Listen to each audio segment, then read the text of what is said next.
আসসালামু আলাইকুম everyone, welcome to my another new video. আজ অন্যরকম একটা ব্লগ নিয়ে আপনাদের সামনে হাজির হয়েছি। আজকে আমি আমার ছেলের সাথে সারাদিনে কিভাবে কাটাই সেটার কিছু কিছু মুহূর্ত আপনাদের সাথে শেয়ার করব ব্লগ আকারে। সকাল বেলায় আমি আমার ছেলেকে গোসল করিয়ে দিয়েছি, তারপর তার সাথে কিছু ছোটো ছোটো খেলা করতেছিলাম, তার হাসি মুহূর্তগুলো ক্যাপচার করছিলাম।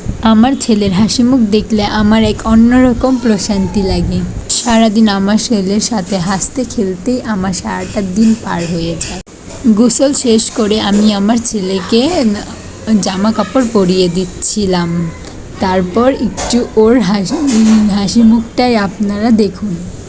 আমি ভিডিওটা করছি যেন আমার ছেলে বড় হয়েও তার ছোট ছোট কিছু কিছু ক্লিপ দেখতে পারে, তাই সে যেন ছোটোবেলায় যেরকম দুষ্টুমি করেছে সেই দুষ্টুমিগুলো সে যেন বড় হয়ে দেখতে পারে।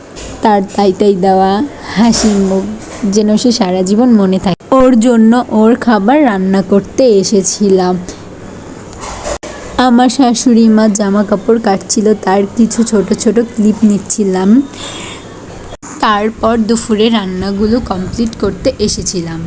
রান্না করার জন্য পেঁয়াজ মরিচ আর চিংড়ি মাছ ভালো করে ভেজে নিয়েছি। তারপরে কড়াইতে পানি দিয়ে পর্যাপ্ত মরিচ দিয়ে ভালোভাবে তরকারির জন্য কষিয়ে নিব।